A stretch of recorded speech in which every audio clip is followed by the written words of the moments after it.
பக்கம் மகளிர் முன்னேற்றங்களை குறித்து நீங்க உயர்த்தி பேசிட்டு இருக்கீங்க.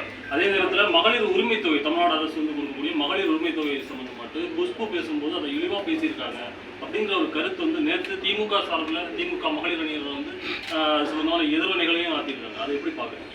மகளிர் உரிமை தொகை தர்றாங்க, அது வந்து கல்வி கற்கக்கூடிய மகளிருக்கு உரிமை தொகை தர்றாங்க, தரட்டும், இன்னும் நிறைய தரட்டும். யாருனாலும் நிறைய தர்றதை நான்லாம் வரவேற்பேன்.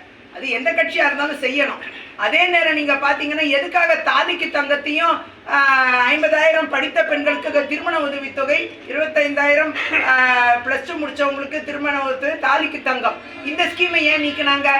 இந்த கேள்வி எழுதலையா? இன்னைக்கு அது ஒரு நல்ல பாப்புலர் ஸ்கீமு. அந்த ஸ்கீமை அம்மையார் கொண்டு வந்தாங்கிறதுக்காகவே நிராகரிக்கிறாங்க.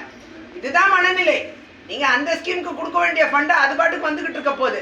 இது எல்லாமே தேசிய திட்டத்தின் வாயிலாக நிறைய நிதிகள் வந்துகிட்டு இருக்கு. அந்த நிதிகளும் மக்களுக்கு போய்கிட்டு இருக்கு. இன்னைக்கு விவசாய நலன் கருதி பாரத பிரதமர் மோடிஜி அவர்களுடைய சீரிய முயற்சியின் காரணமா இன்னைக்கு விவசாயிகளுக்கு வருஷத்துக்கு 6,000 ரூபாய் கொடுத்துட்டு இருக்காங்க. அதுல அதிகமா பலன் பெறுது பெண் விவசாயிகள்.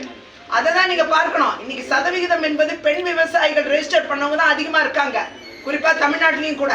அப்படி பெண்களுக்கென்று பல்வேறு நியாயமான திட்டங்களை கொண்டு சேர்ப்பது பாரதிய ஜனதா கட்சி.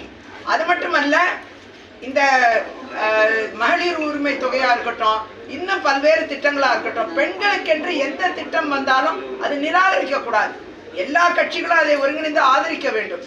அந்த வகையில் நான் கொடுக்கறத நீங்க பெண்கள் இன்னைக்கு ரொம்ப சிரமத்தில் இருக்காங்க. டாஸ்மாக் கடைகளை வச்சு மதுபான கடைகளை வச்சுக்கிட்டு சம்பாதிக்கிறாங்க மாநில அரசு. ஆனால் என்ன நடக்குது?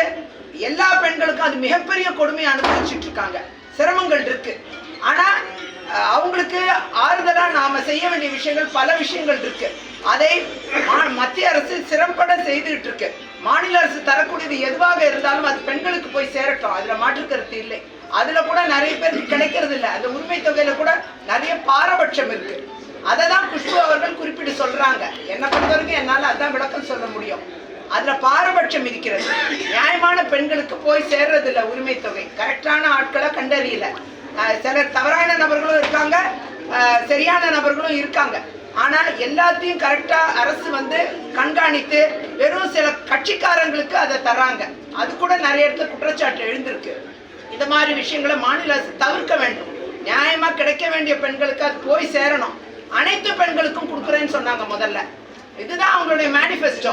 அந்த மேனிஃபெஸ்டோல இருந்து அவங்க அந்த தேர்தல் அறிக்கையில் உள்ளதை நிறைவேற்றல இல்லையா? அதனால சகோதரி குஷ்பு அவர்கள் அதை கேள்வி கேட்கிறாங்க. இதுல என்ன தவறு இருக்கு? தேர்தல் அறிக்கையில அனைத்து பெண்களுக்கும் கொடுக்குறேன். நாங்க கொடுக்க வேண்டியதானே? ரேஷன் கார்டு இருக்கிற எல்லா பெண்களுக்கும் கொடுக்க வேண்டியதானே? ஏன் கொடுக்கல?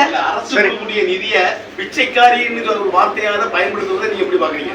வாங்குபவர்கள் பிச்சைக்காரி என்று குஷ்பு சொல்லுகிறாங்க. அரசு கொடுக்கக்கூடிய பணம் பிச்சை போடுவது அப்படிங்கிறாங்க. அரசு போடும் பிச்சையை வாங்கும் பிச்சைக்காரிகள் பெண்கள், தமிழ்நாட்டு பெண்கள் சொல்றாங்க. அது என்ன சொல்றீங்க?